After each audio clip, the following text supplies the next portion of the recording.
Hai semuanya, Assalamualaikum warahmatullahi wabarakatuh. Terima kasih sudah klik video ini. Dan di video kali ini aku masih akan membahas mengenai syarat kecakapan khusus untuk TKK golongan agama Islam atau TKK bidang agama Islam. Kalau video sebelumnya aku membahas mengenai syarat kecakapan khusus untuk TKK sholat. Nah, di video kali ini aku berganti akan membahas mengenai syarat kecakapan khusus untuk khotib. Untuk TKK khotib ini juga ada syarat untuk dua golongan. Yang pertama golongan siaga, yang kedua yaitu golongan penggalang, penegak dan juga pandega. Dan untuk golongan penggalang, penegak dan pandega ini ada 3 tingkatan, yaitu tingkat purwa, madya dan juga utama. Langsung saja kita masuk syarat kecakapan khusus untuk golongan siaga.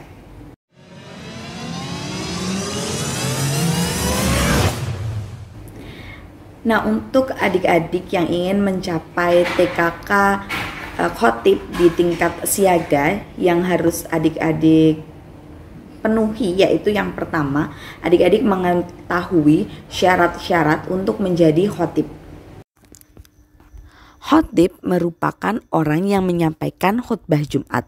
Khotib akan menyampaikan khutbah yang berisi nasihat, pengajaran, atau cerita tentang kehidupan Nabi atau para sahabat, serta memberikan bimbingan kepada jamaah dalam melaksanakan ajaran Islam secara benar.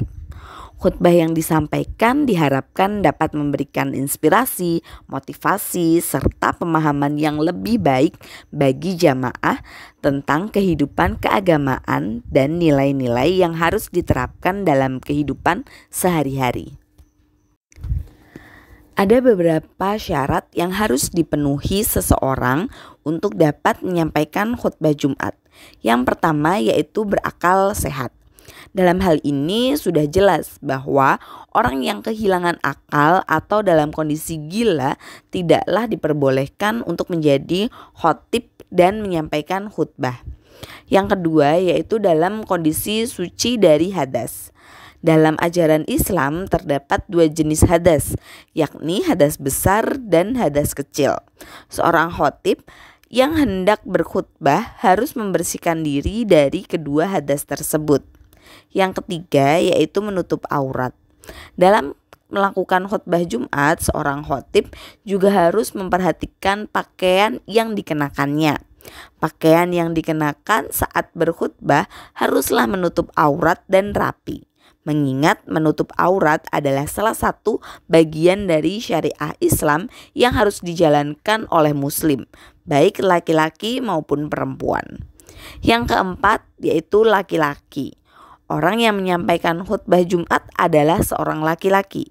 Mengingat sholat Jumat adalah sholat wajib bagi laki-laki. Namun muslim perempuan juga diperbolehkan untuk mengikuti rangkaian ibadah sholat Jumat sebagai makmum.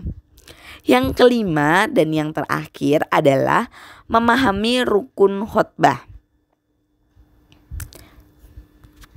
Yang kedua, adik-adik mengetahui mengenai rukun khotib.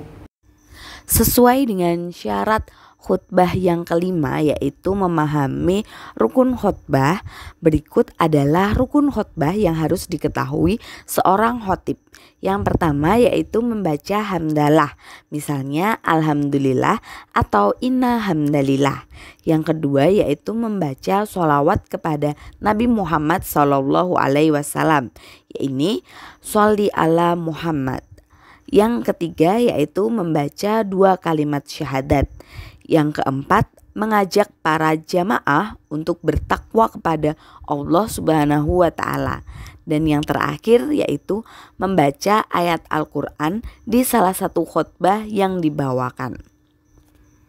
Dan yang ketiga yaitu adik-adik dapat membaca Al-Fatihah dan beberapa ayat Al-Quran dengan makhraj dan tajwid yang betul.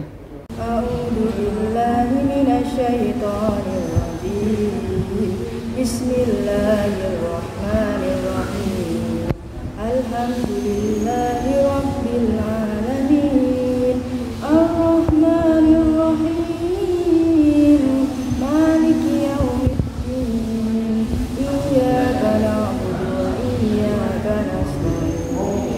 ihdinas siratal mustaqim siratal ladzina an'amta 'alaihim ghairil maghdubi 'alaihim waladdallin.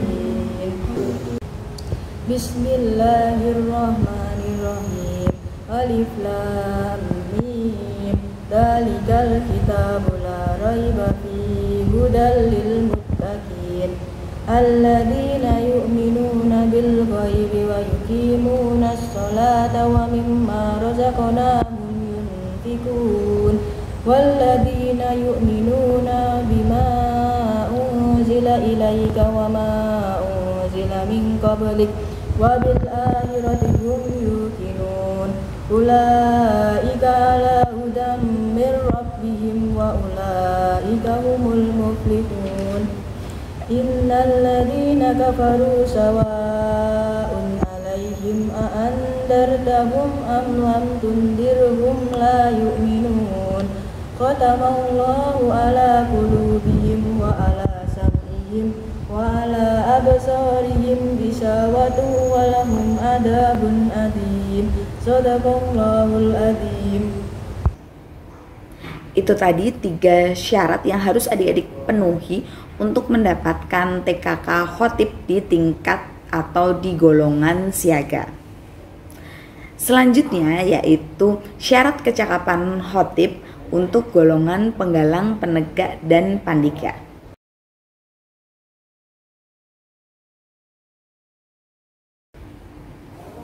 Yang pertama yang akan kita bahas yaitu untuk tingkatan purwa.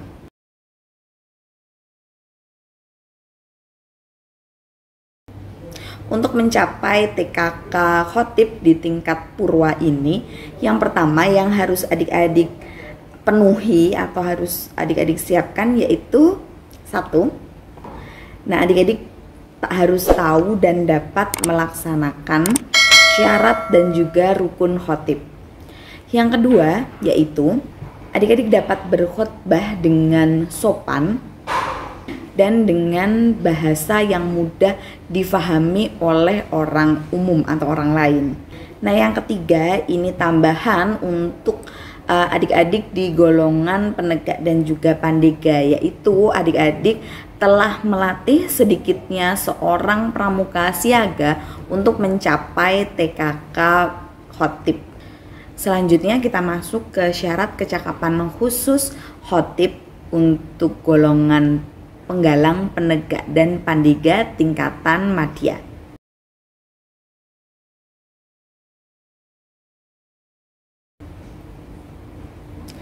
Nah, syarat yang pertama yaitu adik-adik harus sudah lulus ujian atau memenuhi syarat untuk mendapatkan TKK Khatib di tingkat purwa. Yang kedua yaitu adik-adik pernah menjadi Khatib sekurang-kurangnya 4 kali. Nah, yang ketiga yaitu tambahan untuk adik-adik golongan penegak dan juga pandega, yaitu adik-adik dapat melatih sedikitnya seorang pramuka penggalang untuk mencapai TKK Khatib di tingkat purwa. Dan yang terakhir yaitu kita masuk ke syarat kecakapan khusus Khatib golongan penggalang, penegak, dan juga pandega tingkatan utama.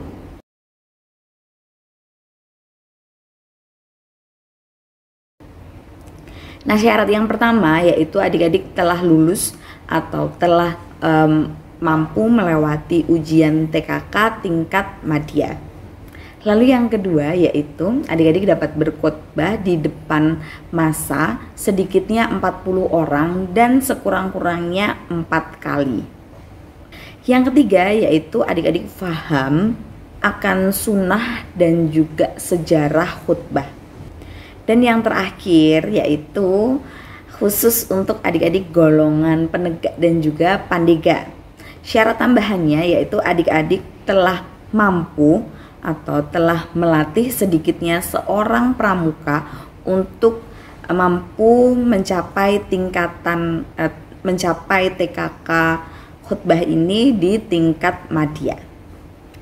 Dan itu tadi syarat-syarat kecakapan khusus khutbah untuk golongan siaga, penggalang, penegak, dan pandiga di 3 tingkatan, yaitu tingkat purwa, madya, dan utama.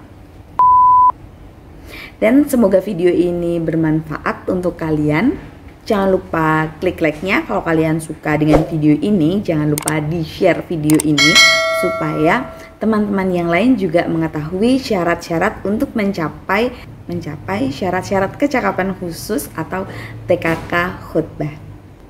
Jangan lupa juga untuk subscribe channel ini supaya kalian dapat update terbaru video-video dari aku. Sampai jumpa di video selanjutnya. Bye bye.